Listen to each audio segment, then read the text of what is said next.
En un mundo corrompido por la maldad, brilla una luz, surge una voz. Abba, Padre. Abba, Padre. Abba, Padre. Queremos escuchar tu voz. Abba, Padre. Abba, Padre. Vete tu Espíritu, Señor. Abba, Padre. Abba, Padre. Queremos escuchar tu voz. Y ya con ustedes, sus anfitriones. Bienvenidos, hermanos y hermanas, a este tu programa Abba Padre Internacional. Glorificamos al Señor en esta tercera semana de Adviento, semana del Gaudete, semana del regocijo, donde nos preparamos con alegría para recibir a nuestro Señor Jesucristo. Unidos en oración, invoquemos la presencia del Espíritu Santo. Los invito a que invoquemos al Espíritu Santo para que podamos continuar con este hermoso programa.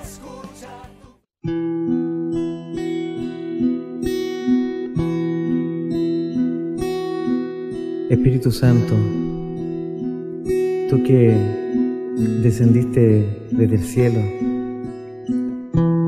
para quedarte en nuestro corazón,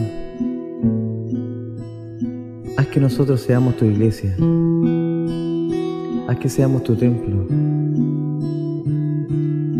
No dejes que nosotros seamos débiles, danos la fuerza, como a los apóstoles y a los discípulos, aquel día en Pentecostés. Ayúdanos a ser fuertes para poder seguir adelante en pie y podamos vencer la pandemia que nos azota como país y como planeta. Espíritu Santo, desciende sobre nosotros y renueva nuestra iglesia, renueva nuestro corazón.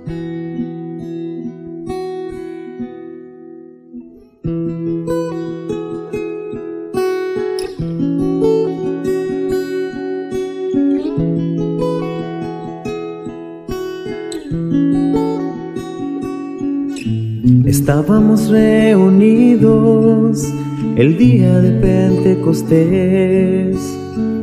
después de que el Maestro apareciera varias veces, intranquilos por el temor de ser perseguidos, bajo un techo orando juntos, pero escondidos. De pronto una ráfaga azotó aquel lugar y un estruendo se oyó, y al mirar una lluvia de fuego sobre nosotros repartida, era tu Espíritu, Señor, que vino desde arriba, cargado con los dones que le faltan a nuestras vidas. Ya no temeré, lejos llevaré tu palabra y mi fe en ti por siempre.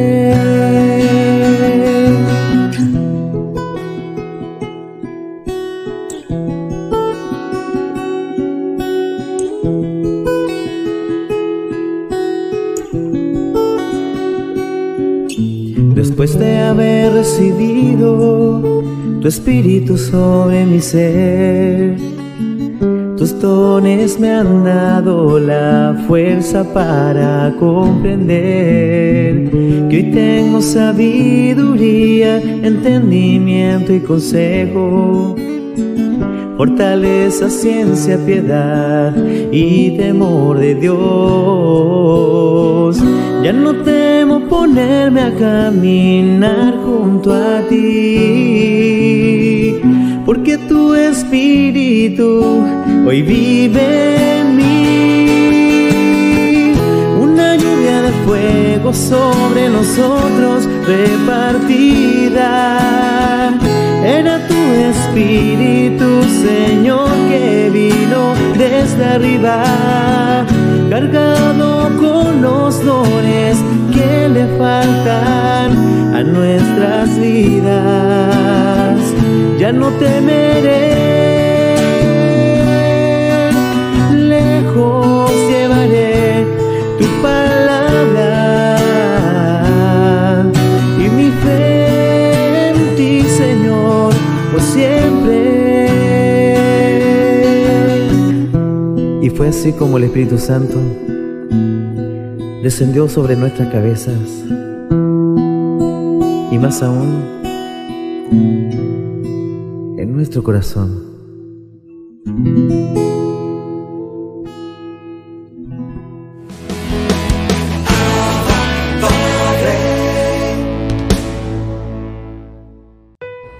Mis hermanos, hoy reflexionamos con la lectura del Santo Evangelio según San Mateo, en su capítulo 21, en los versos del 28 al 32. En aquel tiempo dijo Jesús a los sumos sacerdotes y a los ancianos del pueblo: ¿qué os parece? Un hombre tenía 2 hijos. Se acercó al primero y le dijo: Hijo, ve hoy a trabajar en la viña. Él contestó: no quiero. Pero después se arrepintió y fue. Se acercó al segundo y le dijo lo mismo. Él contestó: voy, Señor, pero no fue. ¿Quién de los 2 cumplió la voluntad de su padre? Contestaron: el primero. Jesús les dijo: en verdad os digo que los publicanos y las prostitutas van por delante de vosotros en el reino de Dios. Porque vino Juan a vosotros enseñándoles el camino de la justicia y no le creyeron. En cambio, los publicanos y las prostitutas le creyeron. Y aún después de ver esto, vosotros no se arrepienten ni nos creen. Hermanos, hermanas, esto es palabra del Señor. Qué maravilloso es el Señor. En esta tercera semana de Adviento, continuámonos acercándonos a esta gloriosa venida de nuestro Señor Jesucristo. Esta perícopa de San Mateo nos habla exclusiva, porque es exclusivo de Mateo esta parábola, refiriéndose a estos 2 escenarios cuando Jesús se refiere la parábola de los 2 hijos. Vemos que el primer hijo, el padre le asigna una tarea y el primer hijo responde: sí, Señor, pero sin embargo no va a realizar la acción que el padre le ha encomendado. Pero vemos que más adelante, por la misma palabra que se le fue comunicada al hijo, vemos que ahí se lleva a cabo lo que es el sacramento de la penitencia y la reconciliación. El hijo siente ese remordimiento, siente ese sentido de culpa y luego responde a la acción de su padre y se reitera la actividad que se le fue encomendada. Pero ¿qué acontece con el segundo hijo? Dice sí, que va, pero sin embargo no lo hace. Y este llamado es exclusivo para todos aquellos que Jesús nos ha llamado con un propósito, con una misión específica. Que tu sí sea el sí como el de la Virgen María. Que sea un sí que aún estando consciente de sus consecuencias, de estar embarazada, estando comprometida, conociendo la ley mosaica, que podía ser apedreada, que podía ser repudiada por su prometido y por todo el pueblo y su familia, fue un sí, pero un sí para su Dios. Y me encanta la actitud de la Virgen. He aquí la esclava del Señor.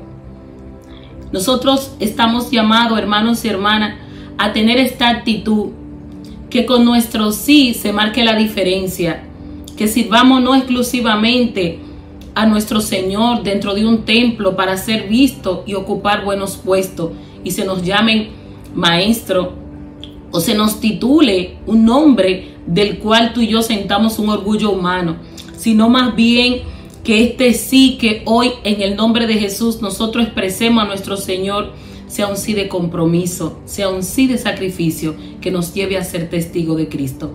Bendiciones.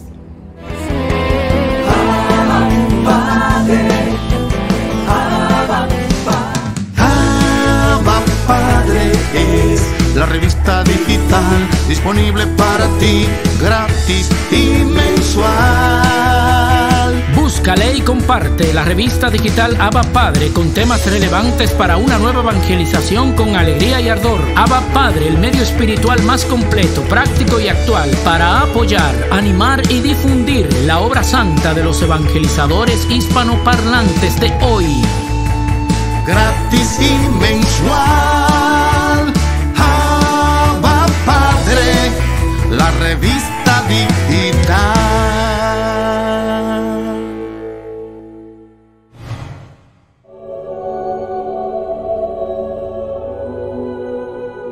Bendiciones, mis queridos hermanos y hermanas en el Señor. Mi nombre es Ariel Céspedes Vargas y hoy 14 de diciembre la Iglesia celebra el día de San Juan de la Cruz. Escuchemos qué podemos aprender de su vida. Este es el más famoso místico español. Nació de familia muy humilde de Fontiveros, España, en 1542. Su nombre era Juan Yepes. A la muerte de su padre, la familia quedó en la miseria. El niño era muy pequeño todavía y la mamá trabajaba en oficios domésticos en un convento. La familia se trasladó a Medina del Campo y allí Juan empezó a aprender el oficio de tejedor, pero como no tenía aptitudes para los trabajos manuales, entró a trabajar como mandadero y enfermero del hospital y así duró 7 años. Mientras hacía sus estudios en el colegio de los jesuitas, practicaba fuertes mortificaciones corporales. A los 21 años fue recibido como religioso de la comunidad de padres carmelitas y obtuvo el permiso de observar los reglamentos con toda exactitud posible sin buscar excepciones en nada. Al ser ordenado sacerdote en 1567, pidió a Dios como especial regalo que lo conservara siempre en gracia y sin pecado, y que pudiera sufrir con todo valor y con mucha paciencia toda clase de dolores, penas y enfermedades. Santa Teresa había fundado la comunidad de las Hermanas Carmelitas Descalzas y deseaba fundar también una comunidad de padres carmelitas que se dedicaran a observar los reglamentos con la mayor exactitud posible. Mientras tanto, nuestro santo le pedía a Dios que lo iluminara en un modo de vivir que fuera más fervoroso, que lo llevara pronto a la santidad. Y aquí que al encontrarse entonces con Santa Teresa, pudieron juntos estos dos frailes pequeñitos, un flaco y debilucho. Ella lo llamaba con humor mi medio fraile. En adelante la amistad entre Santa Teresa y nuestro santo los hará crecer mucho en santidad, en ciencias religiosas a ambos. Con Fray Juan en adelante añadirá a su nombre el apellido de la Cruz, y con otros dos frailes fundó y junto a Santa Teresa una nueva comunidad de carmelitas descalzos y los envió a vivir en un convento muy pobre llamado Daruelo. Y es allí donde nace y empieza a extenderse la nueva comunidad que tantos favores iba a traer a la humanidad. La Sagrada Biblia dice que Dios, a quien ama, le permite sufrir pruebas para que tenga mayores premios en el cielo, y así lo hizo con Juan de la Cruz. Él mismo cuenta lo que sucedió entonces. De pronto se alejó la devoción sensible, no sentía ningún gusto al rezar y meditar, sino más bien antipatía y rechazo por todo lo que fuera devoción y oración. Llegaron los escrúpulos, que hacían ver como pecado lo que no era, y mientras el demonio ataba a las violencias y con violentas tentaciones me atacaba, la gente me perseguía con calumnias. Todo esto lo escribió en su libro titulado Noche Oscura del Alma. Santa Teresa lo eligió como director espiritual de ella y de las monjitas en su convento en Ávila y escribió acerca de él: está obrando de una manera maravillosa, el pueblo lo tiene por santo, y en mi opinión, eso es lo que él ha sido siempre. Sus dirigidas espirituales hacían grandes progresos en santidad al recibir sus consuelos. Pero los que no aceptaban esa fundación de padres carmelitas descalzos dispusieron alejarlo para que la comunidad fracasara, y una noche llegaron por sorpresa a su habitación, se lo llevaron preso a Toledo. Allá lo tuvieron encerrado durante 9 meses en la más inhumana de las prisiones, una pinzueta oscura, cuya única ventana era altísima, sin ropa para cambiarse, sin permitirle celebrar misa, con espantosos calores de verano y tremendos fríos en invierno. Con piojos y demás insectos, allí sufrió San Juan de la Cruz lo que Santa Teresa dice que le sucede a los santos cuando llegarán a la sexta morada: insultos, calumnias, dolores físicos, hambre, sed, angustias espirituales, tentaciones de renunciar a todo su plan de santidad, entre otras. Fue todo lo que tuvo que sufrir este gran santo. En la noche de la fiesta de la Asunción de la Santísima Virgen, se le apareció en sueños ella y le dijo: «Ten paciencia, que pronto terminará este tormento». Y señalándole por una ventana del convento que daba al río, le dijo: «Por ahí saldrás y yo te ayudaré». Y sucedió que al cumplir 9 meses de estar preso, le concedieron al santo el poder salir cada mediodía unos pocos minutos a la azotea a asolearse y a hacer un poco de ejercicio físico. Y por allí vio la ventana que le había indicado la Virgen. Con un pequeño hierro fue aflojando por dentro las cerraduras de su prisión y luego, rasgando sábanas y ropas, logró fabricarse un largo lazo para descolgarse hacia el precipicio por donde pasaba un tormentoso río. Por la noche quitó las cerraduras y salió hacia la ventana, amarró su cuerda y, sin que los guardianes se dieran cuenta, se descolgó por el muro, pero había calculado mal la distancia y quedó colgado a varios metros más arriba de la muralla. Si se dejaba descolgar, sin mucha precisión podía caer en las aguas y se ahogaría. Se soltó y logró caer en la muralla, pero en un sitio que no tenía salida hacia la calle y donde podía ser descubierto. Entonces se encomendó a la Santísima Virgen y de un momento a otro se sintió colocado en la parte exterior que llevaba hacia la calle. Todo parecía como un milagro. Al amanecer corrió donde las hermanas carmelitas. Ellas lo escondieron muy bien y por más que lo buscaron, no lo encontraron. Dios le había concedido una cualidad especial, la de saber enseñar el método para llegar a la santidad, y eso lo señalaba de palabra a persona que dirigía. Lo fue escribiendo y resultaron unos libros tan importantes que le han conseguido al sumo pontífice que lo haya declarado doctor de la Iglesia. Algunos de sus libros más famosos son La subida del Monte Carmelo, La noche oscura del alma, y él es muy popular su cántico, llamado Cántico Espiritual. 100% espiritual era San Juan de la Cruz, porque a él le costaba mucho dedicarse a las labores materiales, porque su pensamiento vivía ocupado en Dios y en lo espiritual. Nuestro Señor le dijo un día: «Juan, ¿qué regalo me pides?». Y él le respondió: «Que me concedas valor para padecer por mucho amor todos los sufrimientos que quieras permitirme». Y en verdad que le fueron llegados. En gran cantidad hubieron hombres que se dedicaron a inventarle toda clase de calumnias y hasta querían hacerlo echar de su comunidad religiosa. Su salud después de la prisión era muy deficiente y llegaron a destituirlo de todos sus cargos y decretaron que debía irse a un convento lejano. La fiebritis y la erisipela le atormentaban una pierna y el único modo en que le permitía descansar un poco era amarrar la pierna a un lazo y echarse entonces una alta viga colgando así la pierna. Los superiores se le propusieron 2 conventos para ir a pasar sus últimos días: el de Baeza, donde estaba de superior uno que lo amaba muchísimo, y el de Úbeda, donde el superior le tenía una tremenda antipatía, y él escogió el de Úbeda para poder sufrir más. Después de 3 meses de sufrimientos muy agudos, el santo murió el 14 de diciembre del 1591. Apenas tenía 49 años. Antes de morir, quiso que le leyeran unos salmos de la Sagrada Biblia. Murió diciendo: «En tus manos, Señor, encomiendo mi espíritu». Es por eso que hoy es el día de San Juan de la Cruz.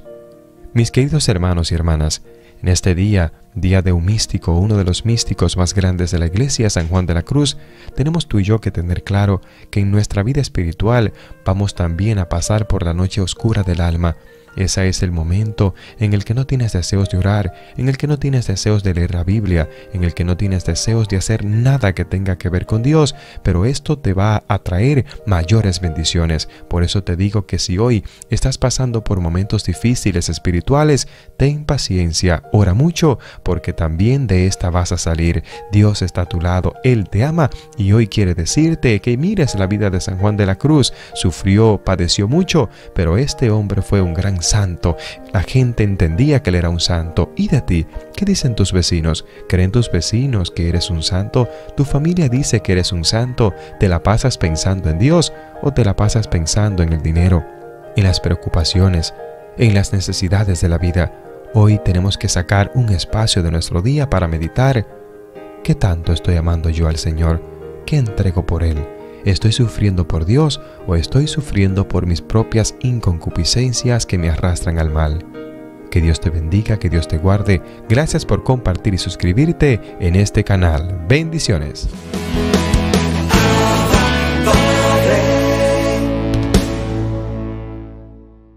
Hola, mi nombre es Leonor Batista de Inmaculada TV y de Radio Inmaculada, y aquí es para mí un placer estar nuevamente con este hermosísimo programa Abba Padre. Y hoy vamos a llevar este momento de oración y meditación bajo el manto de nuestra Madre Santa. Y hoy vamos a meditar sobre la palabra de Santa Isabel: bendita tú que has creído. En Lucas, en el capítulo 1, versículos 44 a 45, dice así: apenas llegó tu saludo a mis oídos, el niño saltó de alegría en mi vientre, en mis entrañas. Dichosa tú por haber creído que se cumpliría las promesas del Señor. Palabra de Dios, te alabamos, Señor. Hermano, no te olvides que el pueblo de Israel hacía siglos que estaba en espera del nacimiento del Mesías. Diversos profetas habían anunciado que nacería de una virgen el Mesías, que vendría a salvar y a rescatar a su pueblo.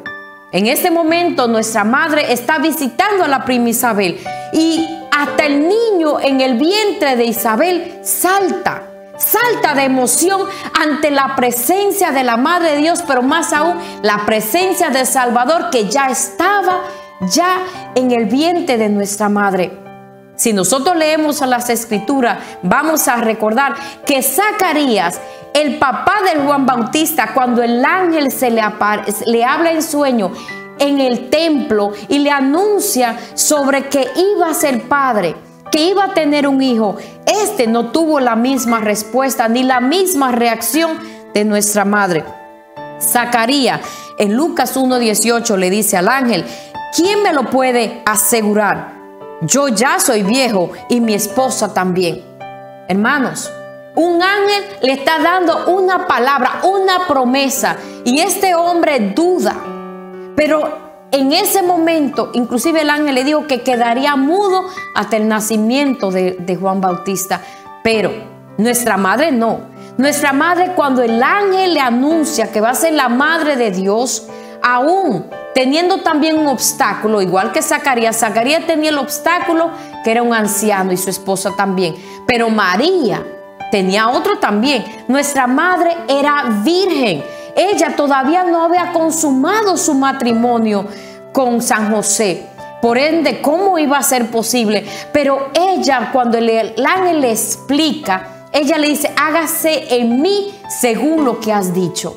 Y nuestra madre, cuando llega a visitar a Santa Isabel, ella le dice: bendita tú que has creído. Y hermano, igual que nuestra madre y también Zacarías, que tuvieron un gran mensaje, yo hoy te digo, te vengo a traer un gran mensaje. Dios te ama y tanto nos amó que nos entregó su único hijo para que tú y yo tengamos vida eterna. Oremos para que tú y yo creamos en esa promesa de salvación de nuestro Señor Jesucristo. No nos quedemos como tantos católicos que están durmiéndose en los laureles, y aunque esta promesa ha sido dada a cada uno de nosotros, muchos todavía seguimos caminando en tinieblas.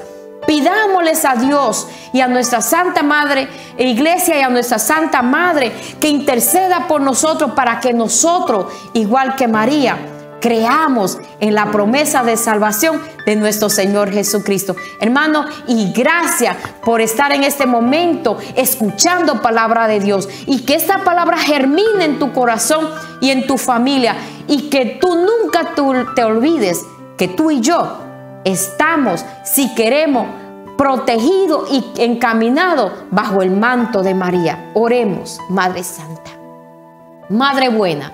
En este momento te pedimos que alcance para nosotros, tus hijos, la gracia que estamos necesitando, Madre buena, para ser como tú, para aceptar la voluntad de Dios, Madre, para creer en la promesa de Dios y para ser testimonio vivo de poder y la misericordia de Dios. Madre Santa, te pedimos, te suplicamos que alcance para nosotros la gracia, Madre buena, de también aceptar la voluntad del Padre y ser ese templo del Espíritu Santo y llevar la buena nueva ante la humanidad y ante todos los necesitados. Y esto todo te lo pedimos en el nombre de Jesucristo, tu Hijo.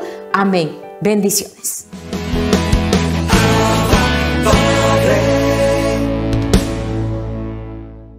Multiplicadas sean las bendiciones, familia, para todos ustedes. Un abrazo de gloria, un abrazo de paz, un abrazo lleno del amor de Dios en este tiempo joven.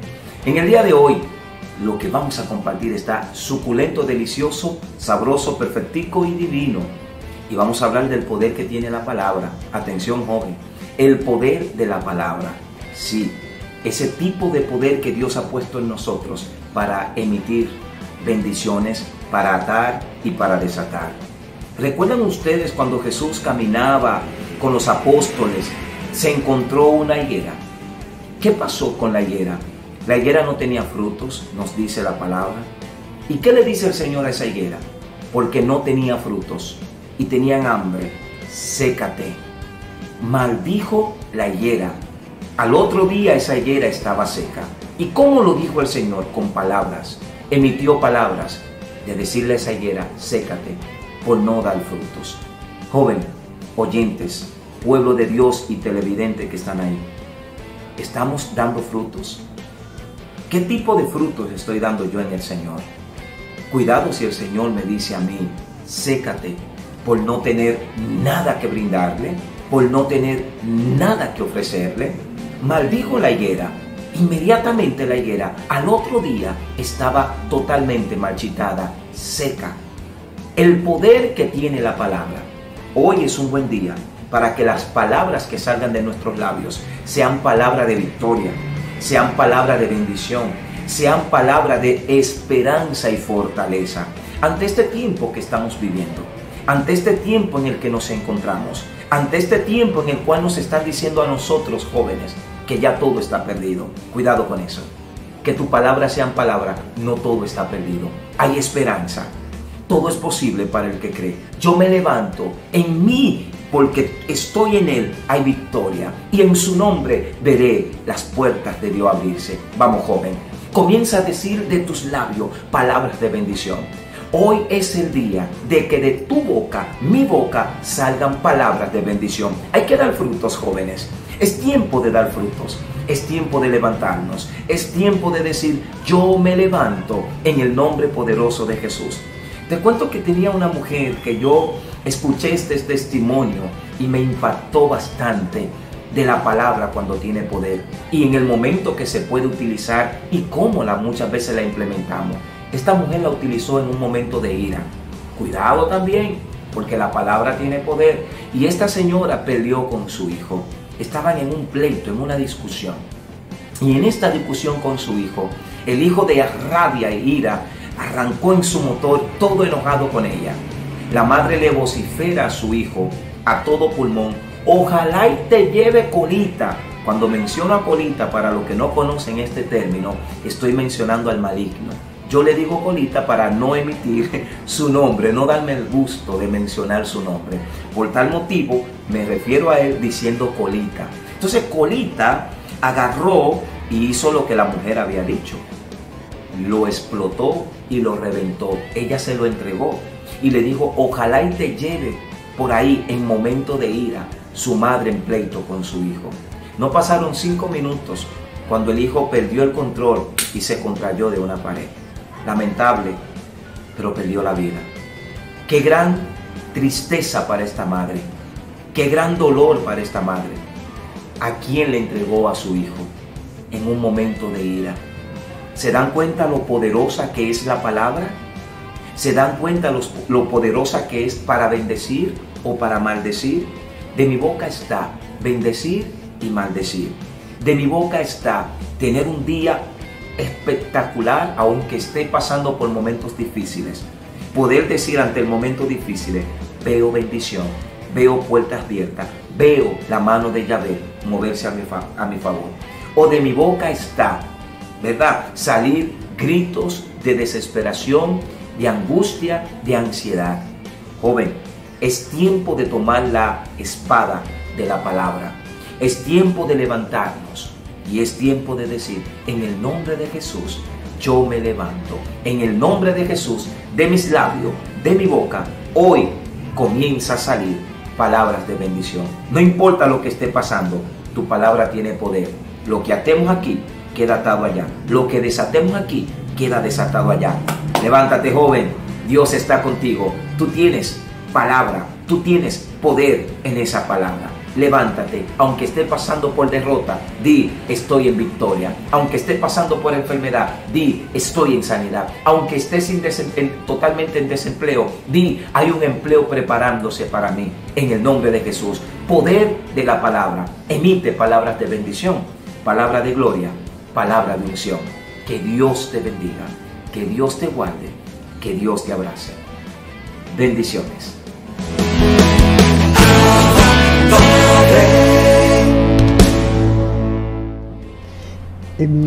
El día de hoy vamos a hablar que el Espíritu Santo es el intérprete, eso es lo primero, de las Sagradas Escrituras. ¿Por qué es el intérprete? Porque fue el que la escribió, ¿de acuerdo? Entonces la Sagrada Escritura, hay que tener en cuenta que Dios habla al hombre a la manera de los hombres. Por tanto, para interpretar bien la Escritura, es preciso estar atento a lo que los autores humanos quisieron verdaderamente afirmar y a lo que Dios quiso manifestarnos mediante sus palabras. Para descubrir la intención de los autores sagrados, es preciso tener en cuenta las condiciones del tiempo y la cultura. Y en este caso, para eso está lo que es los géneros literarios, que se usaron en aquella época.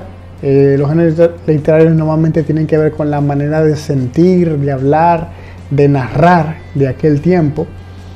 Y pues la verdad se presenta y se enuncia de modos diversos, en obras de diversa índole, que pueden ser históricas, proféticos, poéticos o otros géneros literarios. Ustedes saben que la Biblia está llena de géneros, porque está escrita en distintas épocas históricas. No fue un libro escrito de tirón, o sea, no vino alguien y escribió Génesis capítulo 1 y siguió, pasó por el Pentateuco, siguió por los profetas, por los libros las sapiensales, poéticos, Nuevo Testamento, cartas, hasta el Apocalipsis. No, o sea, cada persona escribió un libro, a veces un libro lo escribieron varias personas, entonces, y en una época concreta, con una cultura concreta, con una manera de ser y de sentir distinta. Eso hay que tenerlo en cuenta a la hora de interpretar la Sagrada Escritura. Y normalmente el Concilio Vaticano II nos señaló 3 criterios importantes para interpretar el espíritu con el que fue inscrita la palabra de Dios. Porque si no tenemos en cuenta que la Escritura es inspirada por el Dios, Él fue que puso en el corazón del que debía escribir lo que debía escribir, y hay que saber que esa letra escrita ahí tiene que interpretarse bajo el mismo espíritu con el que fue escrita. El Concilio Vaticano nos enseña 3 criterios importante para interpretar la Escritura, conforme al espíritu en que fue inspirada. Tenemos el primero: prestar una gran atención al contenido y a la unidad toda de la Escritura. Y en este caso, para conservar esa unidad es tener en cuenta que el centro de la Sagrada Escritura, el corazón de la Sagrada Escritura, es Cristo. Y yo, parafraseando a Santo Tomás, lo que hace que la Sagrada Escritura se abra para la inteligencia humana es Cristo en su pasión. Cuando Jesús muere es que abre la inteligencia. Por eso cuando Jesús está caminando con los discípulos de Emaús, ustedes saben que en ese pasaje ellos le hablan de que murió el que ellos pensaban que era el Mesías. Y Jesús, al comenzar a explicarle que él tenía que pasar por la pasión, es que a ellos se le abrieron su entendimiento, su corazón comenzó a arder. Porque en la pasión de Cristo es que se nos abre el entendimiento. Cuando Él es traspasado por esa lanza, se nos abre el corazón de la Sagrada Escritura para que podamos entenderla en su conjunto, porque toda ella está dirigida a Cristo como su centro, como su fin último. Eso es lo primero que hay que tener: contenido y la unidad de toda la Escritura. Toda la Escritura tiene una unidad interna, Cristo. Lo segundo es que hay que leer la Escritura en la tradición viva de toda la Iglesia. La Sagrada Escritura está más en el corazón de la Iglesia que en la materialidad de los escritos. La Iglesia encierra en su tradición la memoria viva de la palabra de Dios, y el Espíritu Santo le da la interpretación espiritual de la Sagrada Escritura. Por eso ustedes, cuando leen un Santo Padre de para allá del siglo V, IV, VI, uno se sorprende cómo, sin saber nada de teología, sin haber ido a una escuela de teología, algunos quizás a escuelas filosóficas, podían llegar a una profundidad de descubrir tantos pasajes oscuros y una comprensión tan clara del depósito de la fe. Eso era una cosa increíble para aquella época, y es porque estaban dentro de la tradición viva de la Iglesia, de lo que se pasaba en esa tradición oral, en ese sentir de toda la Iglesia. Y tercero, estar atento a la analogía de la fe.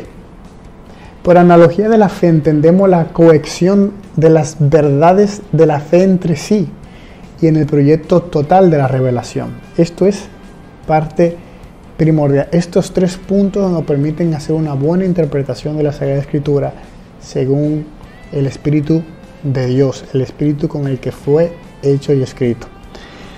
Hay otra cosa importante, es el sentido de la Escritura. Según la tradición se pueden distinguir dos sentidos: el literal, sentido literal, o el sentido espiritual. El sentido literal y sentido espiritual,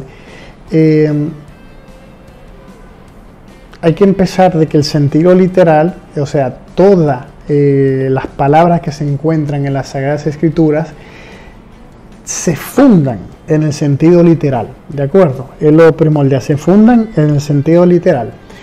Y cuando hablamos de sentido espiritual, normalmente se divide en sentido alegórico, en sentido moral y sentido anagógico. El sentido literal significa por dos palabras de la Sagrada Escritura, y aquí he descubierto por la exégesis de la justa interpretación. Todos los sentidos de la Escritura se fundan en el sentido literal. Y lo segundo es que el sentido espiritual, gracias al designio de la unidad de Dios, no solamente el texto de la Escritura, sino también las realidades y los acontecimientos de que hablan pueden ser signos. Entonces, en el próximo programa, el próximo segmento, voy a tratar lo que son estos sentidos espirituales, en el cual está el sentido alegórico, sentido moral y sentido anagógico. Hablaremos un poco de ellos para entenderlo, y así podemos tener una mayor comprensión de la Escritura, sabiendo cuál es su sentido. Entonces nos vemos el viernes, si Dios lo permite, en Momentos de Teología. Hasta pronto.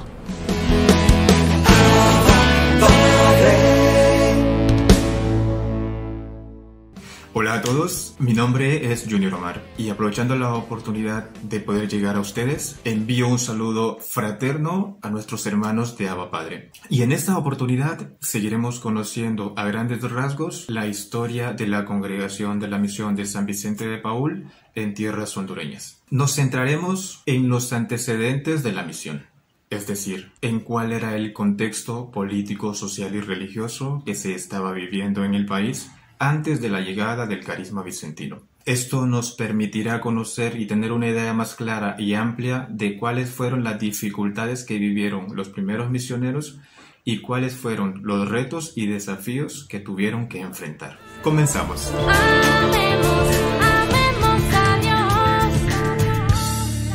Nos situamos a principios del siglo XX, específicamente en 1910, que como dije en el vídeo anterior, fue el año en que llegaron los primeros misioneros de la Congregación de la Misión de la provincia canónica de Barcelona a la costa norte de Honduras. La Iglesia Católica en Honduras quedó desde la independencia del país en 1821 bastante mermada para su actuación y desenvolvimiento apostólico. La sede de Comayagua estaba vacante y así continuó durante 30 años, pues como se dice, su provisor, el vicario Irías, tuvo un enfrentamiento con el jefe de Estado, don Dionisio de Herrera, por divergencias personales.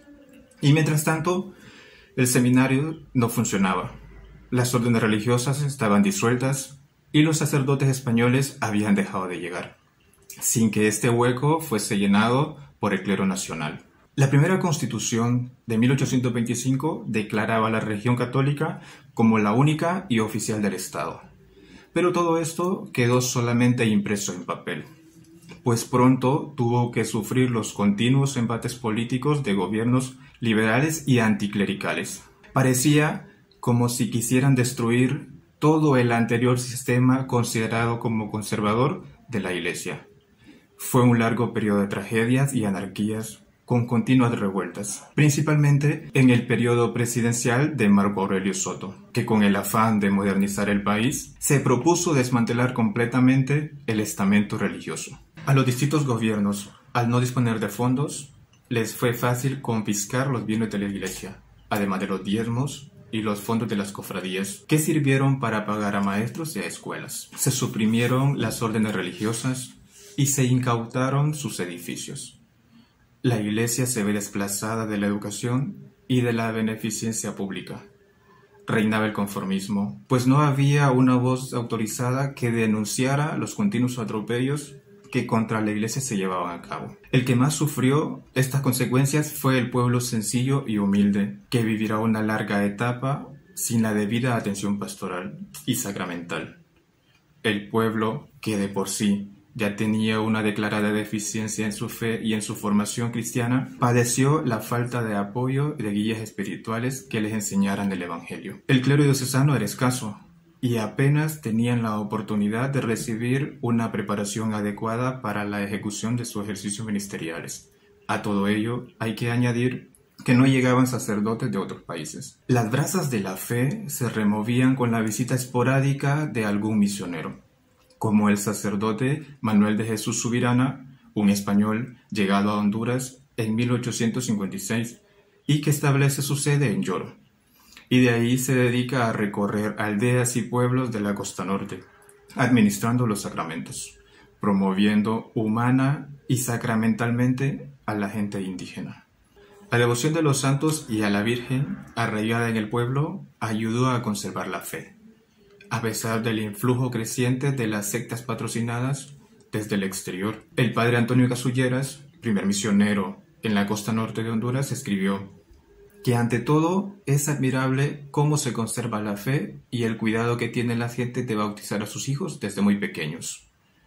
Sin sacerdotes y con leyes en contra, poco se podía esperar espiritualmente del pueblo. Ciertamente, la Iglesia Católica en Honduras parecía como un edificio sin paredes, desmantelada, siempre con gran necesidad de sacerdotes y que estos fueran ejemplares. En esta encrucijada se le presentaba a la Congregación de la Misión de San Vicente de Paúl y por diversas circunstancias la oportunidad de dar una respuesta adecuada al grave problema pastoral que estaba viviendo la Iglesia en Honduras. Los sacerdotes de la Congregación de la Misión de la provincia canónica de Barcelona buscaban un campo de misión por América y lo encuentran en Honduras. Ante todo esto, es fácil darnos cuenta que la situación para estos valientes misioneros estuvo llena de dificultades. Sin embargo, eran hombres que, llenos del espíritu de San Vicente e inundados de celo apostólico, querían expandir la misión de la Iglesia, que no es otra que la de continuar la obra de Cristo, hacer lo que Él hizo en la tierra, cooperar con Él en la salvación de los hombres. Tenían claro que los acontecimientos, sobre todo lo relacionado con la vida de los pobres, son mediaciones a través de las cuales el Señor va manifestando su voluntad. Por consiguiente, es responsabilidad de todo discípulo de San Vicente no dejar apagar el fuego del amor, sino entregar la antorcha del celo apostólico a las siguientes generaciones, para bien de la Iglesia y para beneficio de los pobres. De no ser así, la misión y la caridad dejarán de ser y actuar para lo que fueron suscitadas por el Espíritu de Dios.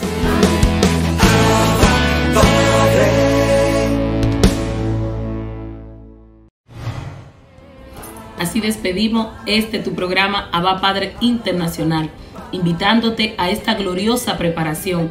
Prepara tu corazón para que sea ese pesebre donde nazca el Salvador del mundo, ese Redentor que llega a nuestras vidas para redimirnos, restaurarnos y volver nuestro rostro a la presencia del Padre. Hasta la próxima.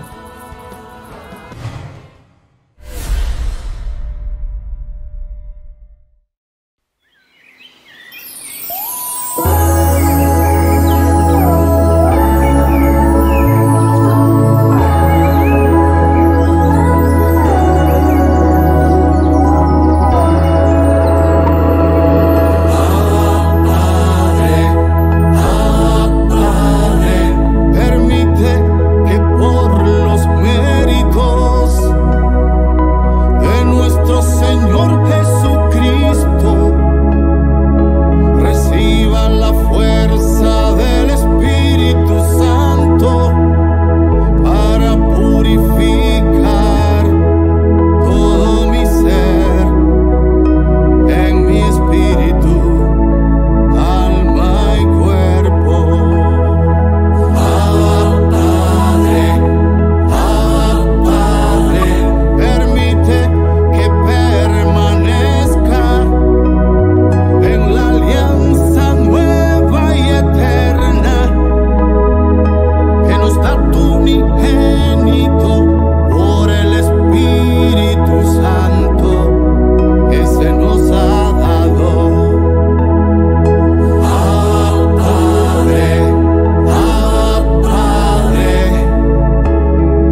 de mi vida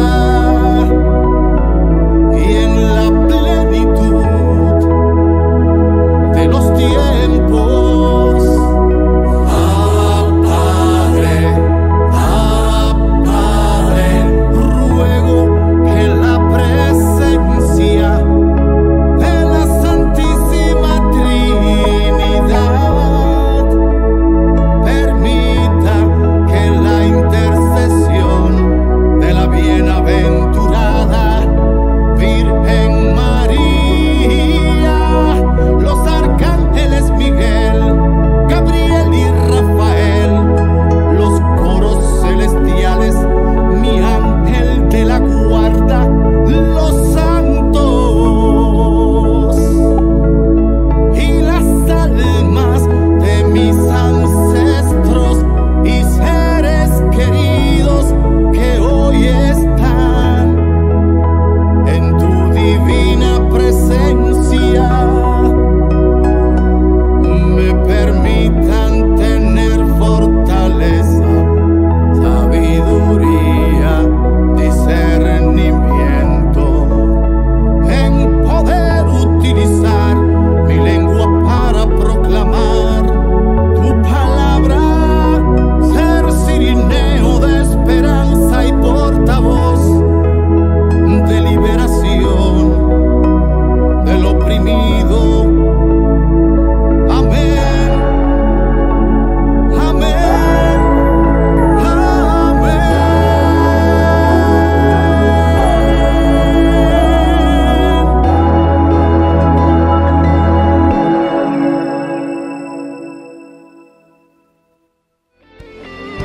Queremos escuchar tu voz.